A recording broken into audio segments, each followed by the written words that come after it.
All right, let's let a few more people in. Let's get this going. Let's turn off a few things here. I believe our stream is live. Yes, it is. So welcome to those who are joining us on YouTube and Facebook, either live or after watching the recording, and also all our friends here on Zoom who are here live for Monday Musings. I'm Dr. Saira, and I am... Start recording. Oh, we're not recording yet? Okay, you can start recording. I'm going to say welcome again for the people. Are you recording? Yes. Now we're recording. Okay. So I'm Dr. Saira, and I am a transpersonal therapist and the clinical director at Dragonfly Wellness. My name is Faizan Sabzali. I'm a life and relationship coach at Dragonfly Wellness. I'm also doing some now marketing, graphics design, making videos. Who knows? We made an ad this week. Well, the ad's not out. Isn't it? No. On Facebook? No. Oh. We have to work on that. Okay. Keep an eye out. If for those who are interested and kind of been coming regularly to Monday Musings, or you've been following us on YouTube, you're welcome to join us in our Facebook group. It's called Dragonfly Growth Group. And it's for people who are already kind of connected with the work. So it's not just an open group for anybody in the public. We do ask you to tell us like how you know us, because we do want to keep it that kind of private space where we can just share encouragement and things that make us smile and things that inspire us. And that's where I will probably put all the cool like ads and things that I'm doing just for the group to see. So that's another place you can see it if you're interested. And just as a reminder, those of you who are joining on the Zoom live, if you want to interact with us, do that through the chat. We love answering questions. We love your comments because that helps us actually guide some of our conversation. As always, we are sharing what we have learned. Take what jives with your values. It's okay if it doesn't. We're not the expert at everything. We know there are certain tools that have worked for us, and we love sharing those tools. We like refining those tools as well, because there are certain things that refine over time with many people practicing and them putting their little flavor into those tools. So this week, speaking of tools, you shared two tools that work for us. Work for us most of the times when we're practicing them. That's the thing, right? You probably, I don't know if you have this experience, but you kind of get all this really interesting information. You're like, yeah, I should totally do that. And then you don't do it. Yeah. And then it's like this really good idea of something you should do, but you haven't been doing it. So when of the things we're really practicing in 2024 is that implementation part, right? Not just having the knowledge, but actually using it when it's hard to use it, right? It's when we're tired and when we're hungry and when we're, shoveling meters and meters of snow, and to use the tools then when life is kind of getting... the car is stuck. Oh my gosh. Both cars are stuck. I totally killed my neighbor's plants. We don't know yet. Well, I don't know yet. I'm thinking by the spring. I don't know if anything's survived that. I just backed in the wrong way. There's a lot of snow. Well, and the little car got stuck. Anyways, all fun. Neighbors helping us shovel. We're really peaceful and calm during our morning meditation. But when the car is stuck, when the cars get stuck in this meters and meters of snow, or it can't move, and you actually have to like go ask for help. Well, that's where it really counts, right? And if we're not using what we know, I mean, I think many of us have that where we're not. It's easier to use it when we're feeling good, but when it's hard, when things are difficult, when things are messy, that's when it really counts to use those tools. And I think one of the things, anything we talk about, right? The idea, hopefully, you understand that we're not trying to get you to practice it all the time. It's impossible. It's okay to fail. As long as you're interacting with humans, it's going to be impossible to always. But the repair, right? Like we talk about repair in relationships, meaning being able to say sorry. Sometimes we have to say sorry to ourselves. We have to go look in the mirror and say, whoa, that didn't work out. That wasn't the greatest day. And that's okay. Now it's about the next day. It's about this next moment and being able to practice in this next moment. Right. And I think that's really important for us, is not try to be perfect. No. We can try.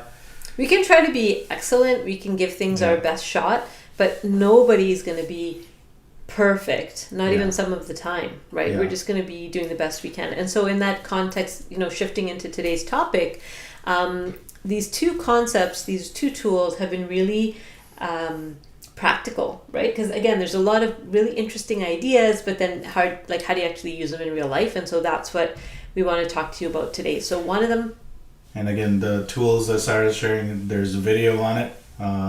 We're not going this way. Subscribe. No. So people are actually, something's changed, and lots of people have been watching the videos, and lots of people have been subscribing. So keep up the momentum. Please pass them along to people in your world who you think would benefit. We want to reach as many people as we can, and that's one of the reasons we do this Monday Musings get together, to just talk. And one of the things I know in 2024, Dragonfly, Saira, myself, Monique, Texas, we're going to be launching a lot of paid courses, which is great, which I know we're looking forward to. We're excited about developing, putting together all of this information that we've got in notebooks, in random notebooks and random pages, and actually bringing it together and kind of collating it into different courses. While we're excited about that, there is we still have a desire and a passion to still share this information. And it seems like our YouTube channel is going to be where we do some of the teaching and kind of this continuing information sharing that's open. And so we hope we're still focusing on that, and our hope is that we're going to continue building that out. So please subscribe. And we love it when people come live to the Zoom meeting. So thank you for those who Monday after Monday after Monday, you're showing up, you're asking your questions, and you're giving us your thoughts, because that's what makes it like juicy for us. Otherwise, we're just like staring at a screen, nobody's there, and it's really sad. So the two tools for healthy relationships. What keeps a relationship healthy? Oh man. What keeps a relationship healthy? Humor. That's not one of our tools, though. Sarcasm? No.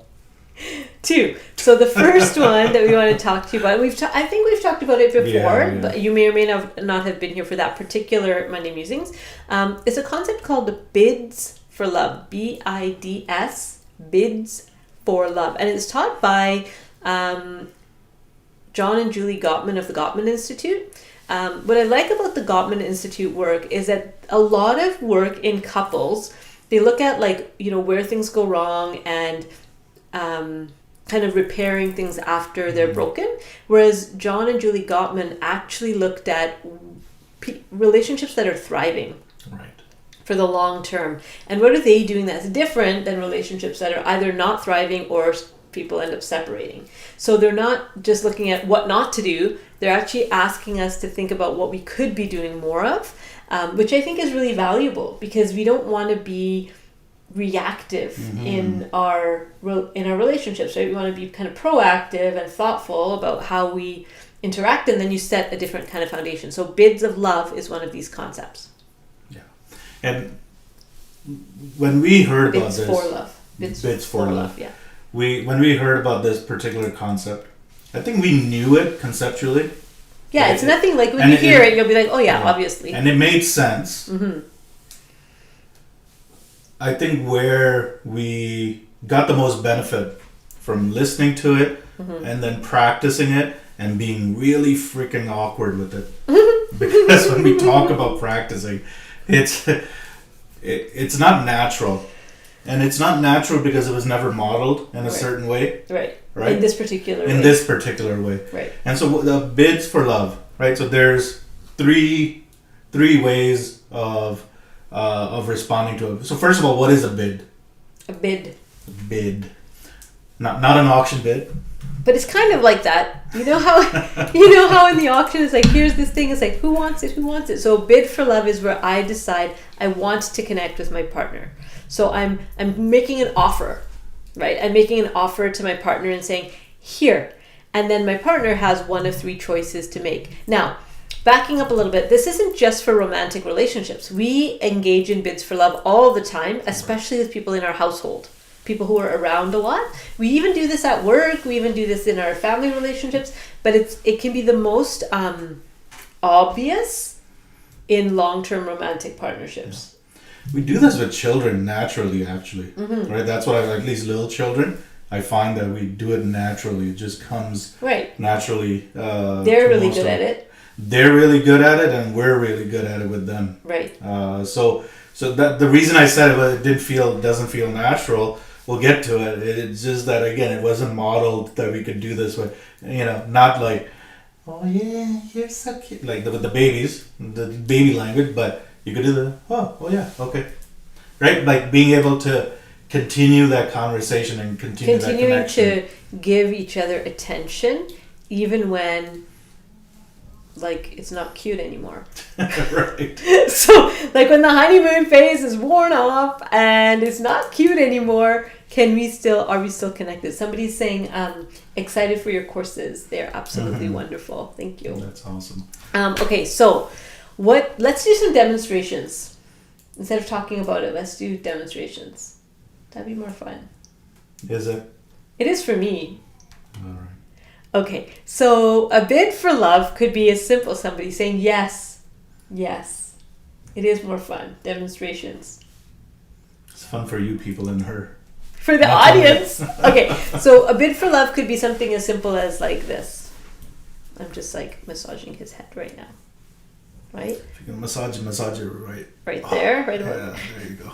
Or it could be like, it could be just this. Or it could be like, it could just be any gesture, any sort of moment where I'm trying to connect with my partner. And I might not even know that's what I'm doing. Right? I think for people who have anxious attachment, we're really good at bids for love, but not always aware that we're doing it. Right? Like it's kind of unconscious. Wanting a response. So I make an offering, right? So I might do this. Right? Or you might say something. Or I might say, hey, how's your day today? Right? Or I might say, what are we having for dinner? Or I might say, oh, there's a lot of snow out there. Anything. It could be verbal, it could be non-verbal. I'm trying to have an interaction with my partner or with the other person. Yeah. Now, the response really, really, really matters. And this is what we learned from the Gottmans, is that there actually are responses that we can have that damage the relationship over time and actually chip away at the relationship. So let's talk about first turning towards. Yeah. So there's three responses. The first one is called turning towards. That's the easiest one, I think. The second one is actually I was surprised by. But let's talk about the first one, turning towards. Yeah. Turning towards means that I respond. So I'll go like she, yeah, like, hey, or thanks. Like, or do the it's really snowing outside. Yeah, it is. Yeah, there's a lot of snow. I'm glad we shoveled yesterday. Some sort of a response, some sort of an interaction and an engagement and an the acknowledgement that response can be say the response can be, oh, there's so much snow out there today. Yeah. That's a response. That's turning towards, right? You're acknowledging that this human is trying to interact with you. Yeah, and it doesn't have to be fancy. Yeah, it doesn't have to take a lot of time. Yeah. It's like they're talking about the blue sky, and you're like, how am I going to describe the blue sky now? They've already described it. Let me see if I can find. No. You're just acknowledging. It's like, yes, I heard you. Or interesting. Didn't think of it that way. Or doesn't have to be a long ceremonial interaction. It's just acknowledgement. Yeah. You said something, or you tried to connect with me in some way. So in their research labs, what they found is I think you've shared this stat here, right? Like most successful relationships, long-term successful relationships, turn towards each other more than 85% of the times. So more than 85% they're acknowledging it. Now that doesn't, the other 15, They might not be. They might be doing those two things that we're going to talk about, which is fine. But for us to at least move towards a healthy relationship, we literally have to turn towards. Right. We have to acknowledge each other when there is a bid for love. Bid for love could be just a hand on the shoulder or massage. It could be a joke. Yeah, could be a joke. Could be anything, and to be able to say. Yeah, or and it's okay if like the joke is at the wrong time. Like, I know you're trying to connect, but can we do this another time? It's okay. So yeah, right. Like it's okay, but you have to at least respond in a compassionate way. Yeah, that you just at least acknowledge the person. Right. And you acknowledge that they're trying to connect with you. Yeah, and that their bid for love was successful. That okay, we're still together. Really, I still exist because it's about. Do I exist for this person? That's the deep kind of philosophical, metaphysical question that we're asking in those bids for love is, do I exist for you? Do I exist? And if you turn towards me and if you acknowledge me in some way, then I feel like I exist for you. And we still are connected. We're social mammals, right? So I need to be able to know that I exist for the people around me. Right. And you can see how we can do this with kids easily, right? Like with little kids. Like, look at this picture. Yeah. Like, wow, what a good little kid. Yeah. When they do that, it's because we're trying to encourage them. Now, that changes around, 4 or 5? It's like, leave me alone. Like, or you start ignoring them more and more, and then they get the idea. And that's where I was talking about. This, it's not modeled for us. It's not modeled, at least it wasn't for me, where everything has a response. Well, everything has a response, but everything has a somewhat of a compassionate response. Right. Somewhat of a positive response. Or acknowledgement. Yeah. There are other kinds of responses which we'll talk about, but like to have those types of responses, I think it's crucial that we have to practice this. And it gets awkward. Obviously it gets awkward. At least it gets awkward for me.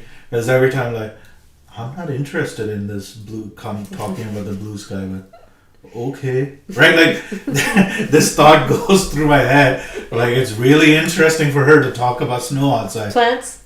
Like, yeah, very interesting. And with plants, Saira's into this weird habit now, weird hobby, and sometimes it's not weird. Well, lots of people like houseplants, Faith. They love it. Yes, they love it. Your obsession with it, how you do it, is a little weird, but it's okay. That's true. It's okay, but it's like sometimes it's going along with you, right? Like, or when I'm out, when I'm out, I just send her a picture of a plant. Of plant, like, look what I'm not gonna get you, right? Like we just make jokes about it, but like I know she likes it, so to be able to connect on that level, now that's my bid for love. Right? Because I know she likes it, and then she either laughs, whatever, right? Like she at least acknowledges it, maybe not right away, but whenever. So I think it's stuff like that we have to. It's awkward, but like we have to keep on practicing. Like, can I use this opportunity to connect with my partner? So there's a couple of questions coming in here. So does this apply to any relationship between two people, or only for romantic relationship? Any relationship. Any relationship, yeah. We're doing this all the time with the people in our life. And a simple one that we've noticed really clearly living in a small town is eye contact. So when I'm walking my dog, we actually make eye contact with the other person and we wave. And that's a bid for love, right? We're actually acknowledging each other, and then the person waves back. And if the person doesn't wave back, it's kind of strange. But when we're in the city, people don't even make eye contact. It's like we're not trying to connect with each other. Because it might be a danger, right? I think we've bought into that story. That connection. A smile, might be a danger. exactly. Like a smile can be a bid for love, even with a stranger, right? Yeah. So it's not just for romantic; it's with anybody. Right. There people are trying to connect with you right now, and my clients that I have where there's a lot of like loneliness, I get them to start thinking about like who is it that's already trying to connect with you right now? Because there will be somebody. If you're living around humans, it could be. It could be the person at the store that says, have a great day. Like that's a bid for love, right? So we're doing this all the time with people. Here's another question. Tips on bids for love for a long distance relationship.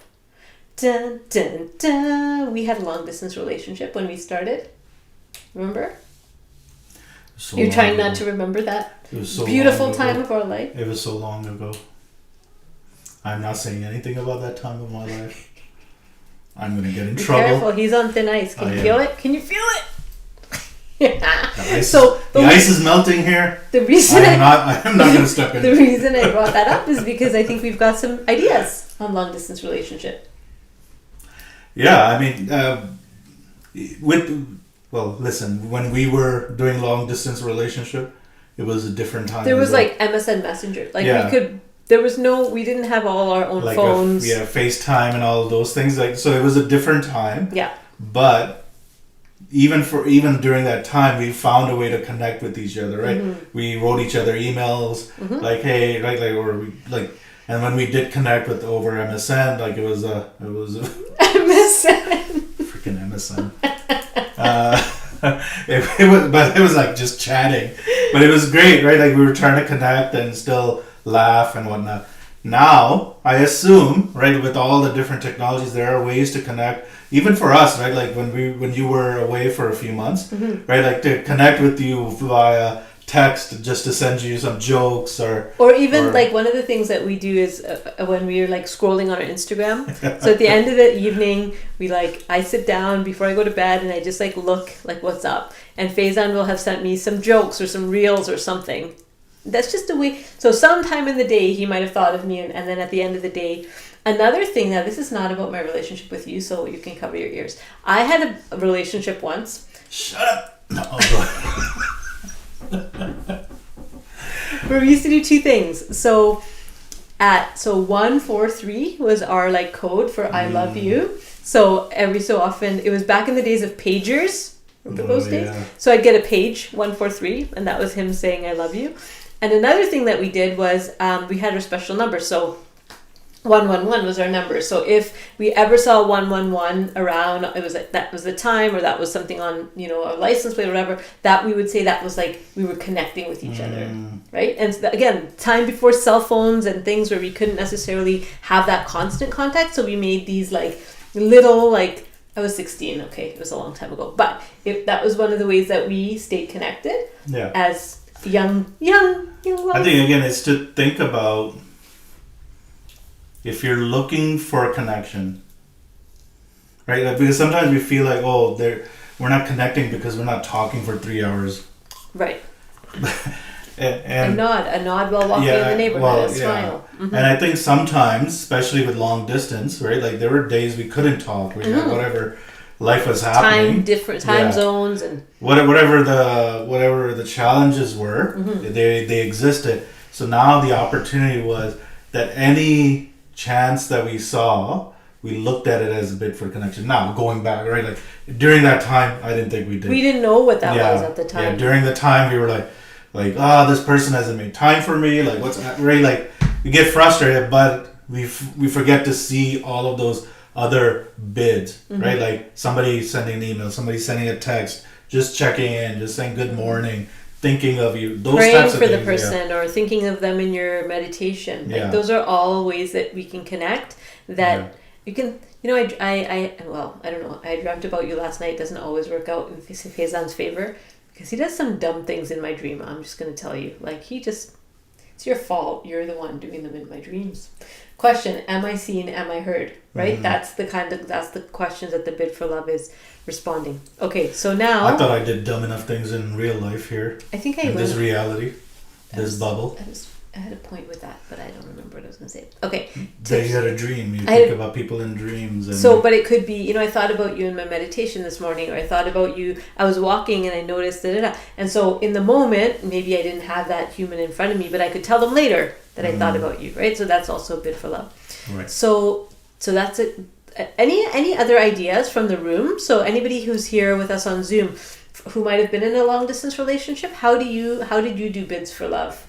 The other thing with long distance, what I found is that we have to be a little bit more flexible with timing, because you're not necessarily going to get that instant, right? So it's like I smile at Faizan, he smiles back. That's kind of instant. I put a hand there, he responds. It's instant. But sometimes if you're sending a text message or an email or a picture or whatever, there might be a delay. And so and be that's mindful of that's that. really what's hard about long distance relationships is that we don't have that instant reaction, right? Like there's somebody connecting with me, somebody physically touching, somebody like literally in the same room where we can kind of smile at each other, where we can ask for what we need. It's like there's this delay, kind of built-in delay, built-in distance, right? That kind of comes in the way, and that's why I think it's really hard and difficult to maintain those relationships, and you have to work even harder, I believe, to continue maintaining that connection. Someone's saying I was part of the 143 era. The I love you in the text message or the pager message. Okay, here's some other thoughts. My hubby loves his plants. We have so many. See, I'm not the only one. When you bid for love and nothing happens. Here we go. Okay, so here's the next part. This is a good transition to the second response. We don't want to talk about that kind of stuff. No, we need to know where we do it wrong. So the first response is turning towards. The second response is actually called turning away. Turning away. And turning away is when there's no reaction.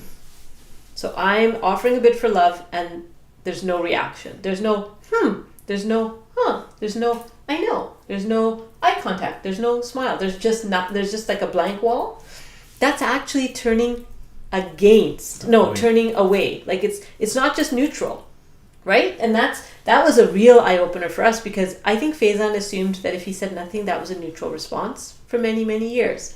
And I would get hurt and I'd be like, he's not even listening to me. Didn't even, right? And all this stuff would go through my head. But he's like, well, there's nothing to say about the blue sky, or there's like, we've already talked about the car needs gas. Like, why are you saying this random stuff? I'm just trying not to fall into the ice. The thin ice that has been set up for me. So not saying anything, right? Yeah. And realizing like, oh, wait a minute, that's actually turning away. That's actually chipping away at the relationship. So when you bid for love and nothing happens, it's actually hard on the relationship over time. When that continues to happen. Because you feel the person who's doing the bid feels unseen, unheard, unappreciated. And so turning away is a negative response. Right? Like just hear it out. Turning away, not responding, is a negative response. No response is a response. Right. Not saying anything is a response. And rolling your eyes. Yeah. So the way we look at it, if you remember the triangle that we discussed a couple of weeks ago, the dead zone, where there's a dead zone, if there's basically both of us are bidding for love, and both of us are turning away, which means really no response. It's kind of the dead zone. Right. Like we're either getting ourselves into the dead zone or we are living in the dead zone. And that's what I think for us, that's kind of where things make sense. Like, I'm not responding. The other part, the next one is the kind of the power struggle. But it's like, okay, this is where I'm stuck. Like, I'm not okay because I'm not responding. Forget the relationship. Some things, for some reason, I'm not responding to my partner's bids for love. So I again, this is about responsibility, right? And we've talked about, in a relationship, it only takes one. So somebody has to pay attention to say, I'm not responding to the other person's bids for love. Right. And once one person starts responding, there's a whole shift that can happen in the relationship, especially if that person hasn't been responding for a while. Somebody saying, now we send Uber Eats treats instead of the pager message. Someone else is saying, I struggle when I want to acknowledge a bid for love. However, I don't want to get too involved in the conversation. How can I change my perspective to turn towards the bid for love most of the time? This is not for a romantic relationship. Okay, so there's somebody in a non-romantic relationship that's trying to connect with you, and they might be kind of pulling you into a conversation. You don't necessarily want to get involved in the conversation. You want a different perspective on this. So we've talked about boundaries. And but you know, there's those some family members that just like go on and on. Absolutely. Yeah. And how do you? Well, there's like. How do you do it, Faizan? How do I do it? So you tell me how I do it. No, it's me. I don't know how. No, it's me. Go ahead. Tell me how I do it. Non-romantic. Think about the non-romantic. Yeah. You've seen me do it non-romantic as well. How do I do it? Successfully. There are times I don't do it right and successfully. I don't know. How do you do it? Go ahead. I'm too busy focusing on myself. Oh, right. So at least I'm honest, man. For real, I'm not watching. You tell me. I'm going to record this. I'm going to take a recording now that I know how to edit and slice. Dr. Saira doesn't listen to you at all. Yeah. Yeah. She'll tell you what to do with your partner, but look at how she lives her life. So how do you do it when somebody wants to connect with you, but it's maybe a lot of talking or something, and you're not wanting to get sucked into that? It's really difficult. But when I'm in my space, when I really don't care about what the other person's gonna think, because I do care, I'm a people pleaser, so it's really difficult. But when I'm in that mode of like, it's okay, they can think of whatever they want, I usually say, you know what, can we set a time to maybe have this conversation? Right now I can't have this conversation. But that's hard to do with like if it's family. Even like if it's your mom. Even with my mom, you've heard that's true. right, like, hey, I need to just jump onto a call. Yeah. Right? Because she likes like it's just gonna be this is gonna go for another I thought we were hanging out. Nope. This is another half hour. Okay, got it. Right? And that's okay. It's like some days I have that space and some days I don't, and like, okay, I gotta move forward. So I think that's the piece, I guess, is being okay to state my boundary. That they're now if but again, people's feelings get hurt. Oh, it gets hurt, yeah. So again, let's frame it in the context but okay, of when I do it to you, love. when I do it to you, I know this was a non-romantic relationship. When I do it to you, I mean, shut me down. Shut you down. Look at the words. Honestly, a lot of it depends on where I'm at in the moment. Right. Right? Because sometimes it's like, oh, he's busy or whatever. Sometimes it's really personal because I'm feeling really needy, or like just something about where I'm at. Then your response makes me triggered. But as the person who's like, okay, we need to stop this conversation right now. Should I be worried about your state of being?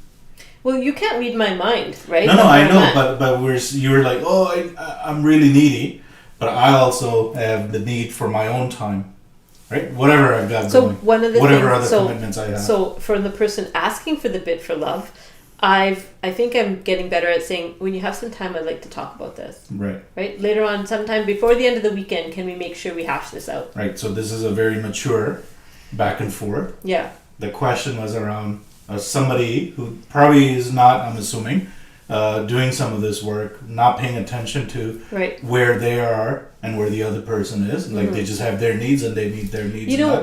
So how do you deal with that? If I'm in the room with the person, I found physical touch is really helpful. Yeah. Like just holding a hand, right? Or making eye contact, eye contact. Because I find it's kind of like with kids, right? So I had a client many years ago and she was having such a hard time around dinner time because her 2-year-old was like, mommy, mommy, mommy, mommy, mommy, mommy, all through dinner, like as she was trying to cook and she was trying to wash dishes and she was just going bananas, and her partner was out of town for a period of time, so she's like, I'm stuck with this child and she won't let me cook. And so what we figured out was, okay, so what she did is she had this like little kitchen for her daughter, and so she brought it into the kitchen, right? And then before she went to cook her meal, she cooked with her daughter. So she gave her, it was literally 15 minutes, right, of hardcore attention, cooking a meal with her 2-year-old, the whole imaginative play and everything, right? She kind of gave her the attention.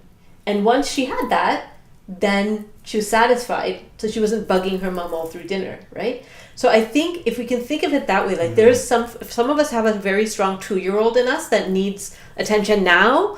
And so if you have someone like that in your life, you might decide to give them some concentrated attention, to be like, I have about 10 minutes, let's go. Tell me what's going on. Or what if it's a conversation you don't want to be pulled into?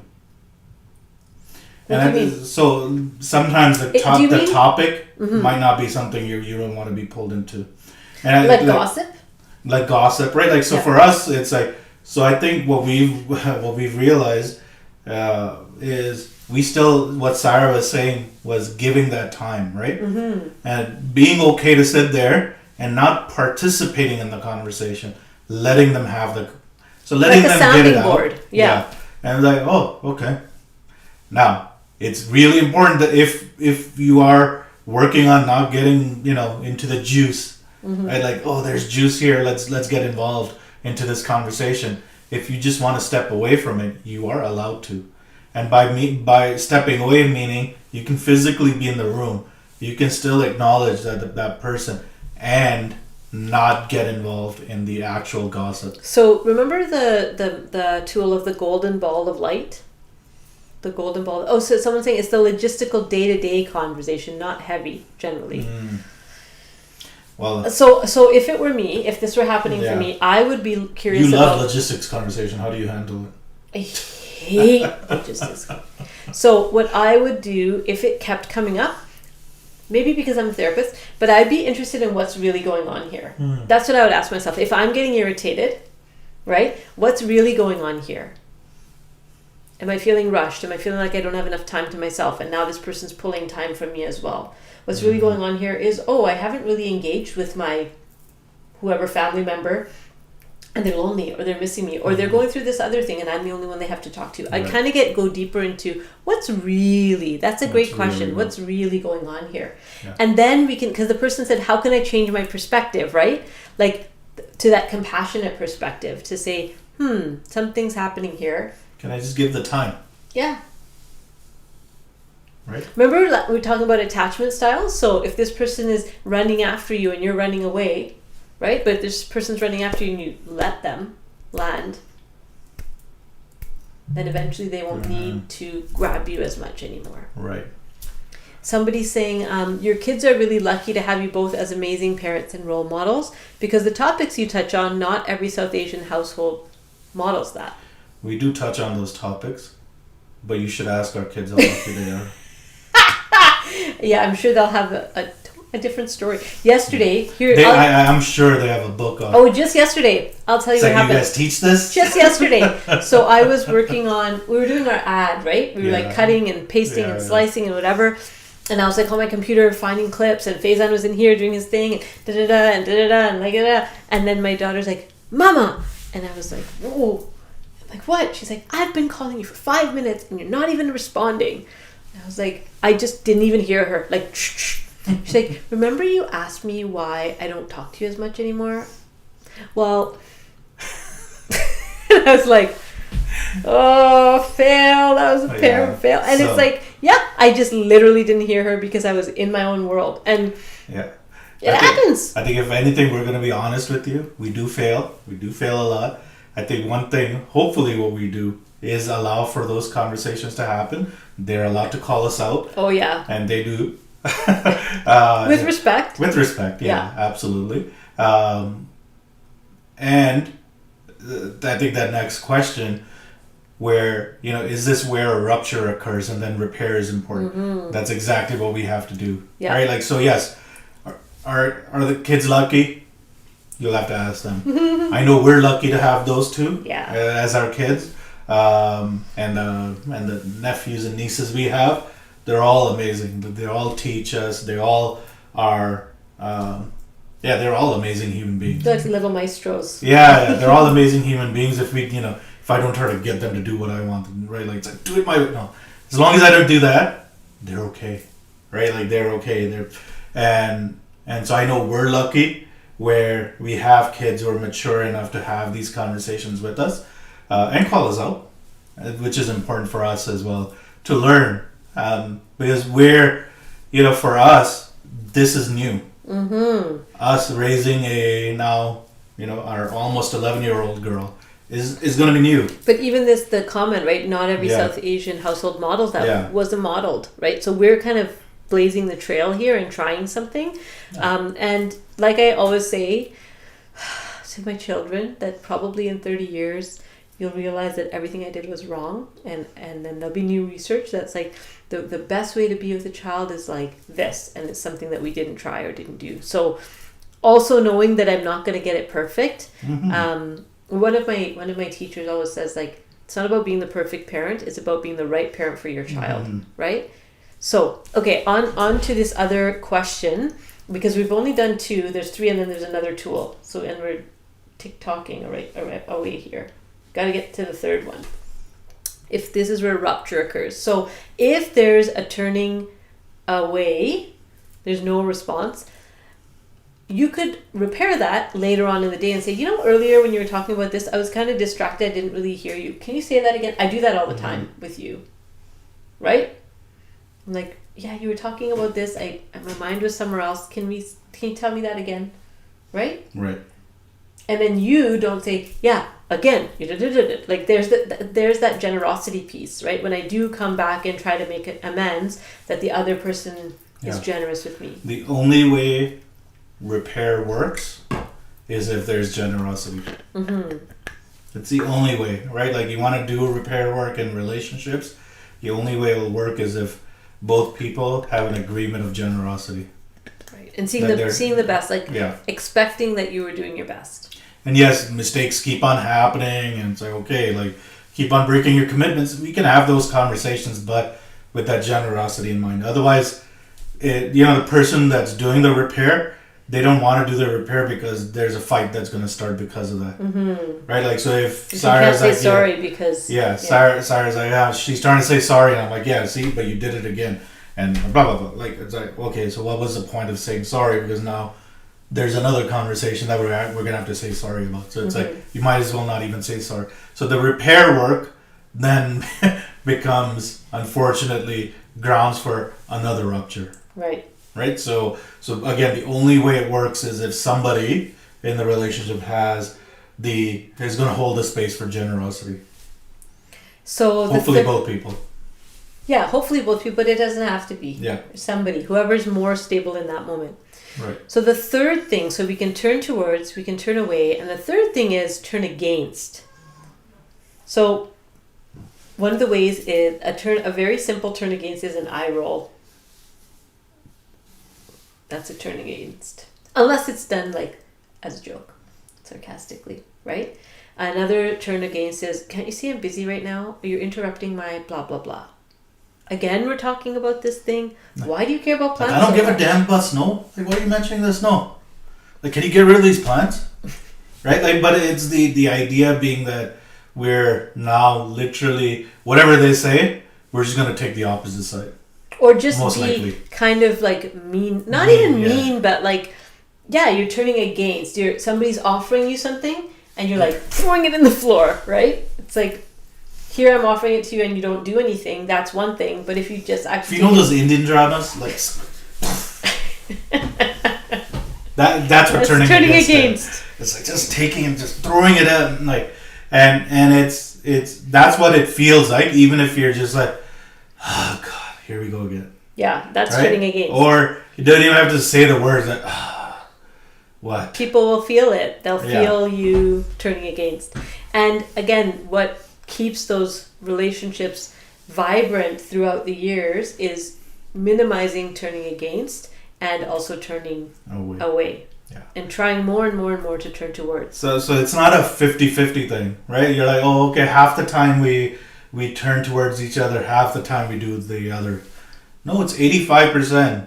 That's at least what research has shown in the couples that have been monitored, that have lasted a long time. And a long time, I think in their minds was 10 years or longer, at least this piece. I know there's a 30-year one, but I thought this was 10 years. I don't know. Maybe, anyways, long enough, whether it's 10 to 30, is that 85% of the time people are turning towards. So this is not a 50-50, right? Like, so if it gets low, things, right? So it's not that we won't have fights. It's not that we won't have disagreements. It's not that we're going to always see eye to eye. But in those daily interactions, those little moments, we turn towards. Right. Because then when she's talking about the snow, she's like, okay, I got you. Yes, I acknowledge you. So when she's talking to me about her, Saira talking to me about her depression, Saira talking to me about the kids and what's important, Saira talking to me about her dreams, she knows she can trust me that I'll listen. If I can't listen to her talk about snow or the plants, most likely I won't listen to her about her dreams. right? So this is why it's important. Dreams like the dreams where you do bad stuff, or like my visions. Those and dreams goals. I don't know. You have a journal, write it in there. I don't want to know about. You meant my visions and goals, not my yeah. dreams. Yes. Yeah. Your beautiful dreams, not those dreams I supposedly messed up in your. But the idea being, and I think this is really important. We think that we can override the negative sentiment, right? So Gottman Institute also talks about positive sentiment and negative sentiment. So you only have room for about 15% of negative sentiments. Mm-hmm. I mean, yes, it's all an average, but anything more, if like it overtakes. So let's say we had 75% turning towards and 25% not. That extra 10% that we've added can actually override the health of the relationship. Mm-hmm. Like imagine that, right? Like so it's got to be more positive, and if not, you're noticing yourself being negative. You're noticing the negative reaction from the other person. Mm-hmm. Somebody's got to be aware, and so you got to catch that. Mm-hmm. You're like, whoa, we got to fix this as soon as possible, because that bid for love that turns into a negative turning away or turning against can actually eat away at your relationship. It does. And like it could be 3 great ones, 1 bad one, right? Or I guess let's use a larger number, right? Like so 10 great ones, out of 10 there's 7 good ones, 3 not so good ones. It's not a good. That's not a good, at least in their findings, not a good ratio, mm-hmm. right? Ratio. 9 to 1. Yeah. For every one negative sentiment, 9 positive sentiments. Here's a really good question. What if the bid for love comes with a demand versus an offering? You speak more. I don't know what that means. Like, what is like it? You're being asked to do something, and that's the bid? Is that what you mean? Maybe type us a little bit more so we can... Yeah, what is the demand? This is a bid that's, I don't know. That's an interesting one. I don't know about a demand for bid for love. What that would look like. Like, join me in shoveling the snow. I don't know. Like, if you don't join me or something's wrong with you, like what? Like, what's the... Bid for love comes with a demand. Yeah, I don't know. Tell us a little more about that so we can kind of... That's an interesting one. So as you're typing that piece in, we do want to talk about the second concept. So we had bids for love, and then we also had inner landscapes. Now, the more we pay attention to our partner's bid for love, the more familiar we become with their inner landscape. Right? So what is the inner landscape? It's like that hidden world, the visions and goals and dreams and wishes that we have in our deepest heart that sometimes we don't even ask ourselves about, right? But they're things that for some of us have been there for many, many, many years, maybe even since we were a kid, of things that I wish for my life. And what are my self-acknowledged shortcomings, places I know that I have room to grow, and what am I afraid of? That's most of us are, well, not most of us, those of us in personal growth circles tend to be doing this work already within ourselves. I know my own inner landscape, and now it's about getting just as curious about our partner's inner landscape. Right. And part of the inner landscape is understanding what triggers them, right? Not using it against them. Mm-hmm. It's just knowing, oh yeah, this, like when I used to want to leave on time for road trips, we've talked about that before here, mm-hmm. right? How I used to be. And it's like, okay, this guy really wants to leave, and now you're like up and ready to go, and now I'm like, yeah, we could leave 5 minutes. But I know I've changed on you, but it's the idea of like, okay, well, if I can accommodate that, I will, right? Being able to say, okay, this matters to them. This matters to them, so let me see where I can. Okay, and we've both of us, because of the needs, like when you had some other commitments, right? Like, okay, this is really important to them, right? Remember when we had Sajjad was young, right? Like I had to like just bring him, just so you could breastfeed him. Oh, and just hang out there downstairs in the parking lot. Oh my gosh. Because you're having other meetings. But it was like, okay, this is really important. I'm like, can I just feed him from a bottle? Those types of things. But it's like, no, this is really important. But the only way that comes across, I know we'll get back to that question, the only way that comes across is if I know what's really important to me, right, to you. Yeah. And the way, you know, what was important to Saira when we met before we had kids changed. And it continues to change. So we have to continue to be curious about their inner landscape. Because it keeps evolving, right? Yeah. And that's healthy, that we continue to change. Yeah. Yeah. So, okay, that person's saying a little bit more. So anger will follow if I'm not immediately responding for the need to connect. I'm expected to drop everything I'm doing to respond to the need to connect. So unless that's like a child under 3, because then you kind of have to, child under 3. Nope. Like, nope. It's not a child under 3. So the person saying, I guess it's just not a quick acknowledgement. So it seems like you're feeling a pressure to acknowledge right away because the person for some reason can't wait. One of our teachers, Omri McKinnon, he says under anger is always fear. So I might ask myself, you know, what's the fear here, right? What's the, like, where is this coming from? What's the fear here? And it might have nothing to do with you. Most of the time it doesn't have anything to do with you. And so then it's, okay, this person's doing this thing where they want me to drop everything. If I'm feeling a sense of guilt or obligation, now that's something I can look at. Right. But the inner landscape, learning the inner landscape of the other person, you could get curious about this other, if this is healthy, right? Like, we don't know what's happening here. Like, if this is a healthy relationship, like there's no... like no violence, or you're not in danger. I don't even know if this is a romantic relationship, but like even in that sense, right? It's a safe relationship. You could get to that point of inner landscape to see what is the fear of this other person, right? Because if the anger is covering fear, that's something we can get curious about. It could be fear of abandonment, fear of whatever. It's like, hey, what, you know, when they're in that space, like, you know, when you ask me, right, like when you're asking me to connect and I'm doing this thing, you expect me to just drop it. Like, what's that about? Like, what? Tell me more. Yeah. Instead of just saying, like, that's a dumb thing to do. Like, no, that's not the way to have that conversation. It's not about blame, right? Like, make sure there's no blame. So even when you're even when you don't agree, right? Like Saira did this greatly with me. Like, she didn't agree waking up at 5. To get the car loaded and ready to go, but it's like, why is it so important, right? Like, we talked about that and we got through it, but it was just like to get curious without blame, even when there's no agreement. So hopefully that helps. Yeah. Stop copying me. Stop copying me. Someone's saying, I don't respond to a friend when there's a bid for love. Yet I find her gracious that she continues the bids for love. What's wrong with me? Why am I not responding? Ooh. Receiving. How are you with receiving love? How are you with receiving care and attention? So, and this is where we would use all of the content, right? So let's say this month we've talked about the triangle. We've talked about the attachment style. We're talking about this, right? Like, so in this instance, the question would be, why are you avoiding? Why are you trying to be independent?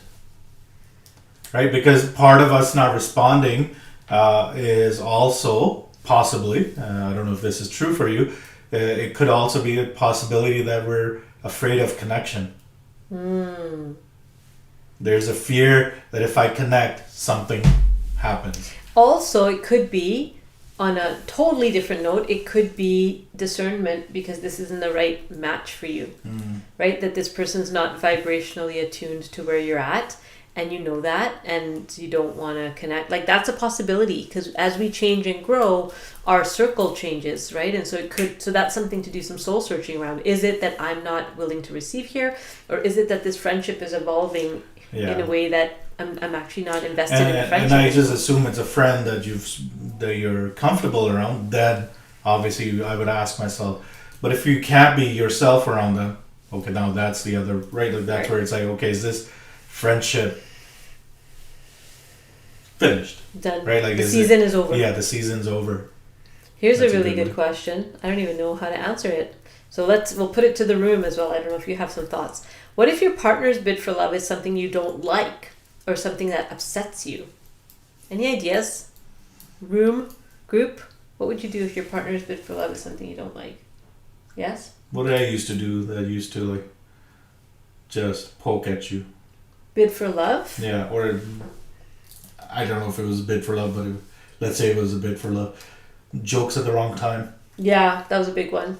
But the jokes at a wrong time thing changed for me when I realized what you were trying to do. Yeah. Right? Because it would get me irritated. Like, really, right now you're going to make a joke? But then I read this book called The Male Brain. Changed my life because it helped me understand what testosterone does to the brain.